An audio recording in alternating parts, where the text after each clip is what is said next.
We had a couple sick days there. We had a couple sick D's. So, maybe we do this one. You never know. You know, the line's kind of weird. That should work.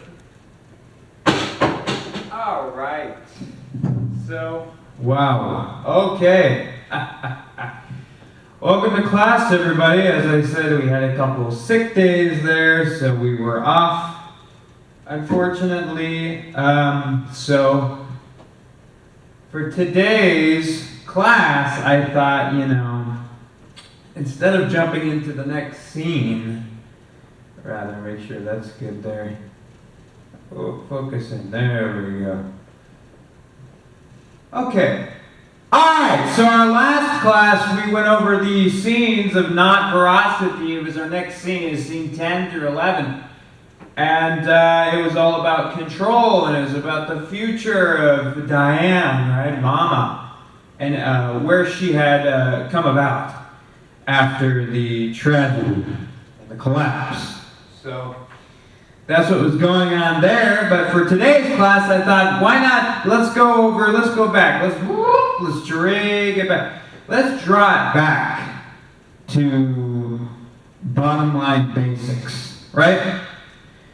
Let's just go into what is this film all about? And I thought that would be a good place to go. So here we got our coffee. Here we brought. Need a lot of that early in the morning. It's early in the morning, Thursday morning, folks. So we're going to just look at the whole film analysis as it is, and look at the screenwriting theory, of course, involved. And yeah. So, what the hell is this film really about? Let's start right there.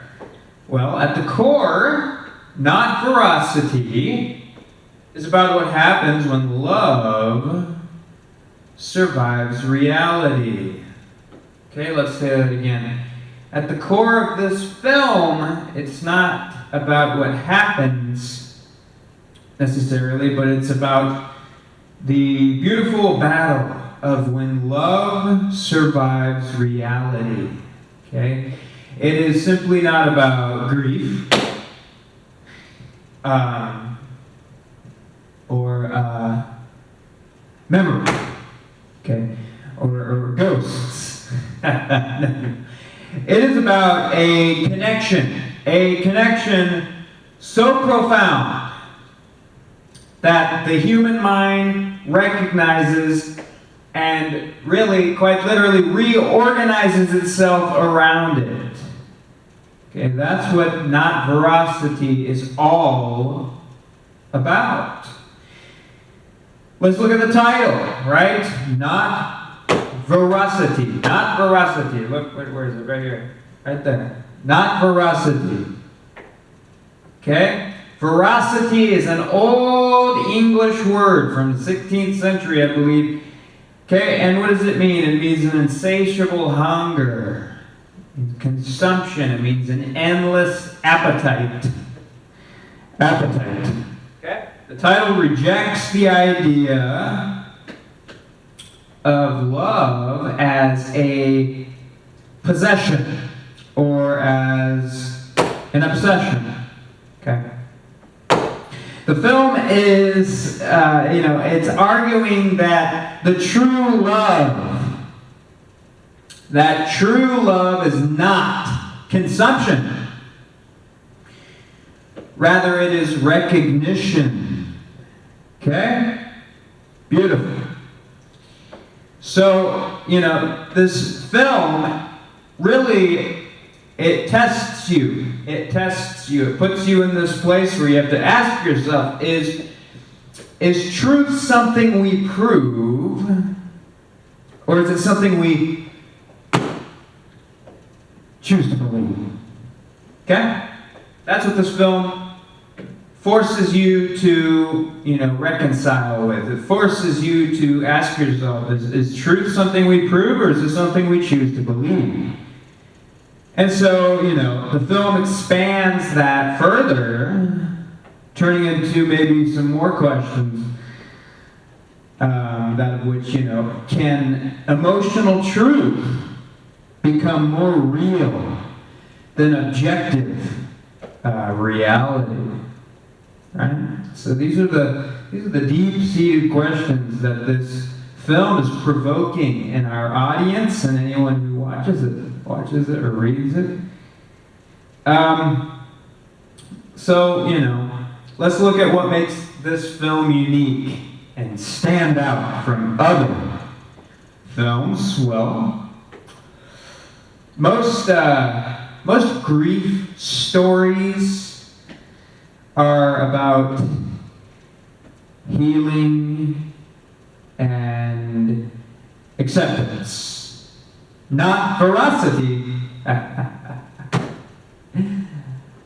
Not Voracity instead asks, what if the connection never actually left? Right? So let's look at some core contrasts of this film. Okay? What we're looking at here is we're looking at love versus structure. Right? Love versus structure. We're looking at belief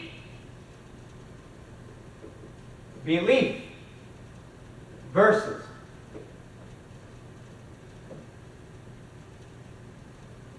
proof. Okay? Belief versus proof is another thing going on here.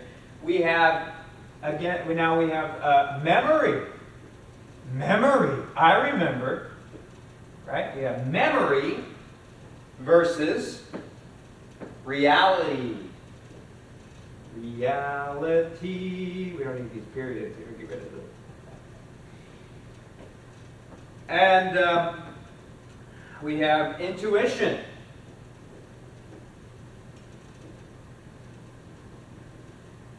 versus logic. Right? Okay? And my personal favorite, we have spiritual versus material. Right? Material. Your cars and your clowns and all of that. Okay? Folks, these are some reasons why this film sticks out. We are looking at central themes, and really we're kind of doing the opposite of what most people would normally go for when they're writing this kind of subject material. Okay? We have love versus structure. Okay? The love is the foundation. The love is more powerful than the structure, than the organization. More important is the love. The belief. Right? The belief versus the proof. Belief means more than the proof. We're always looking for proof as human beings. We don't always need that. Belief ought to stand for more. Okay, and then we got our memory versus reality. Okay, memory versus reality. It's kind of a leaning post fence, if I could throw a metaphor on there. Okay, memory versus reality. Memory ought to mean more as well. Okay, and then we have our intuition versus logic. Kind of similar thing, right? Your intuition is different than your logic. Two totally different things. And then my favorite, of course, again, is our spiritual versus material. Okay? Right? Your cars, your clowns, your, butter pancakes, your Christmas lights, your, Okay, none of that matters. Okay, this is spiritual. This is a spiritual film. It's a spiritual script. It's a spiritual event. It's a supernatural intervention, spiritual event happening within the lives of characters. Okay, it's not about the material things. We don't care about the material things. Who cares? It's annoying. Boring. Their fancy cars and all this. Let's look at Mama now, okay? We got Mama. Mama is Diane, right?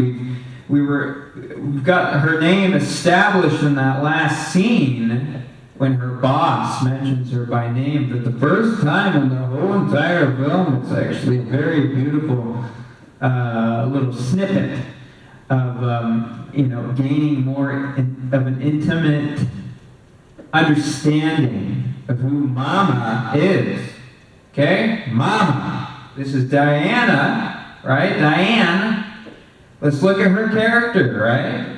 Okay? She begins in this film emotionally connected and vulnerable. Okay? And trauma transforms her into something controlled. Something that's intellectual and emotionally inaccessible, quite frankly. Okay, the film argues that control is not the same thing as healing. Okay? It's arguing that control, it's showing that control is not the same thing as healing. Okay? Let's look at our next character. Let's look at the homeless man. Now, we haven't quite got into this scene yet, but, you guys were here in the beginning classes. You were here when I read the synopsis. So, okay, we know what's going to happen. The homeless man goes to her, it's her son, blah, blah, blah, right? Okay, this homeless man is strategically placed here. He's not a plot twist. Okay? It's not a plot twist. He represents this unresolved truth. He represents this spiritual residue and this emotional return in her life and the collapse of constructed reality.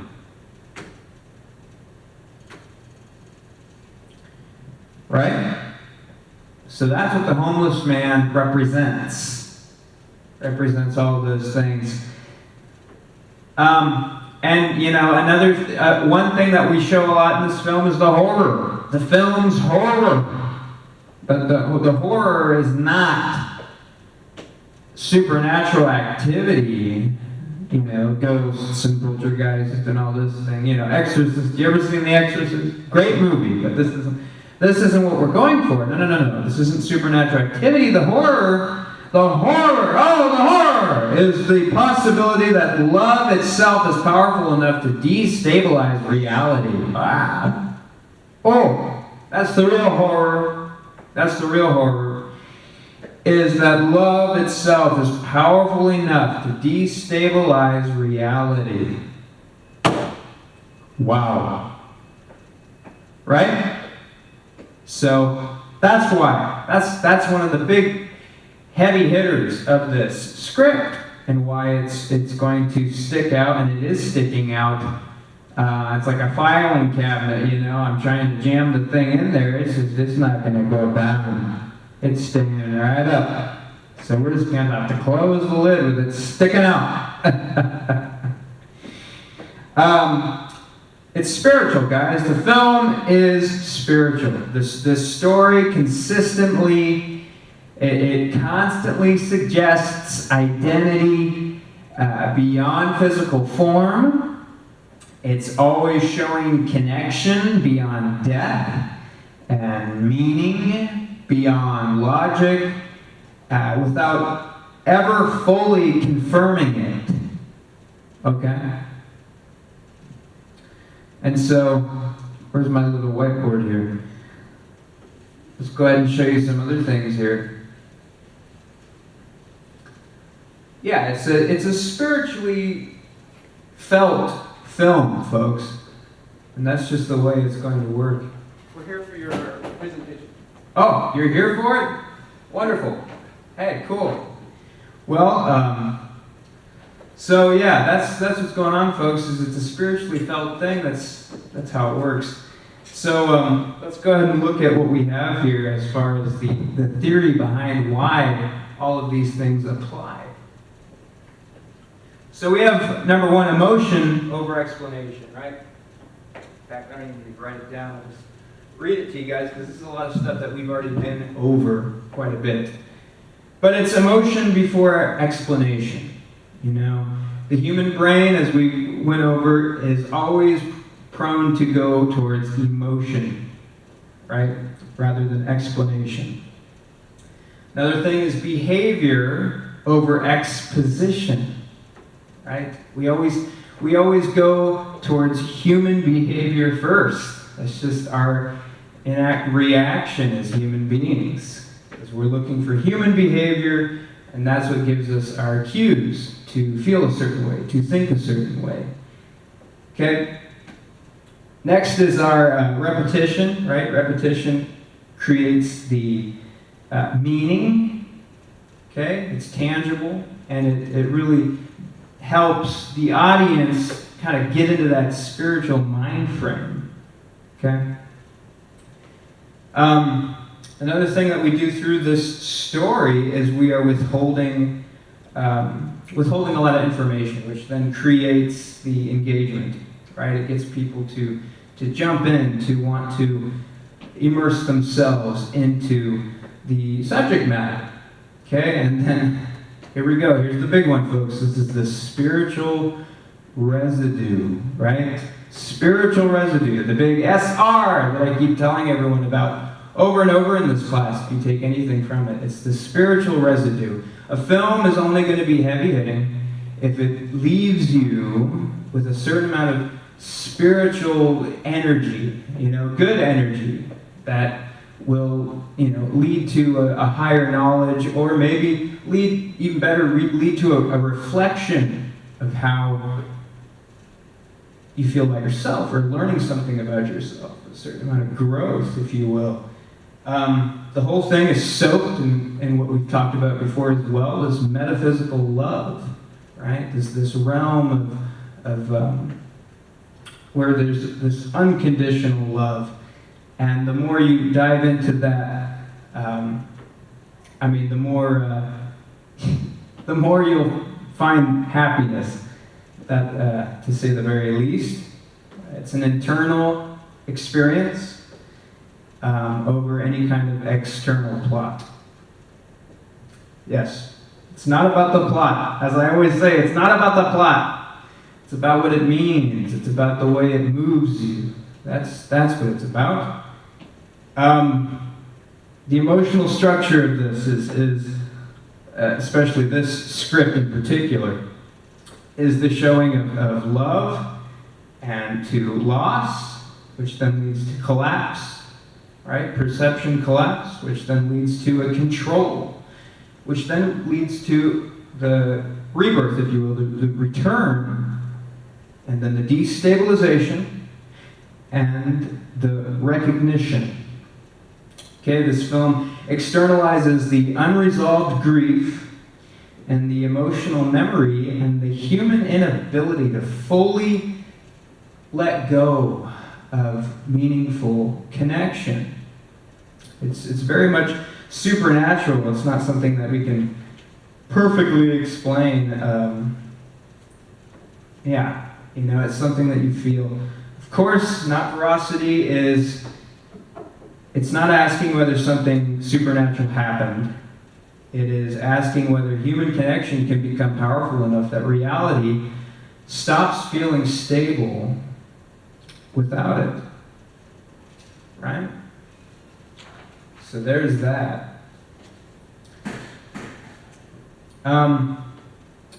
there's a spiritual origin of this film and a supernatural storytelling going on here, as we talked about as well before, when it comes to folklore and the ancient cultures when they would read stories to each other around a campfire, right? It was very much a spiritual thing. It was a way of passing down information. So, nowadays, unfortunately nowadays, most scripts are assembled, intellectually through structure, through genre expectations, and plot mechanics. Not Voracity doesn't do any of that. No.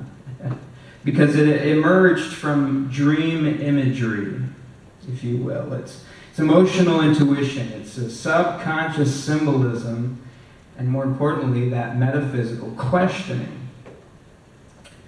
Okay? Most stories, they feel received, but this film was not created purely through logic. It's spiritually received rather than mechanically constructed. Okay, it operates like a dream. Dream functions through emotional truth, through symbolism and association instead of strict logic. And we mirror that structure through the unfinished songs of the mom singing to the son, and the reoccurring patterns, the fragmented perception in these liminal spaces, right? That spiritual, that rich spiritual residue. Love is a supernatural force, believe it or not. These films that I see nowadays, they reduce love to attraction, to attachment, right? To possession, obsession. What will you? Not Voracity treats love as it's meant to be, as a metaphysical, something capable of surviving absence and transcending identity and really destabilizing reality itself. Okay, it's spiritual without you being told what to do, or without preaching, if you will. We're never confirming any kind of ghosts or religion or objective supernatural truth. No. What we're doing is we're allowing room for the audience to create a possibility and wonder without demanding any kind of belief or agenda. Okay, it's built on the unknown. As I referenced before, I always go back to John Coltrane, right? What did he say? He said, they put rules on music, they put boundaries on music, but there's no boundary to art, man. It's a quote from Coltrane, if he knew anything, I suppose. Rather than resolving this ambiguity, we're preserving the mystery and yes, quite frankly, the emotional contradiction. And the unknown itself becomes thematic. That's how it works. So it's a revelation versus information. Okay, most stories I see nowadays, they just provide information. And so what we're doing is we're attempting to create that revelation. We want to illuminate emotional and spiritual recognition. And that will alter the perception of the audience internally. It's going to connect people, I believe.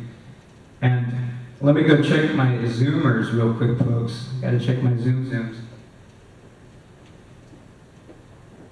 I filmed this for my Zoom class, so I got to make sure that they're still live here. Oh.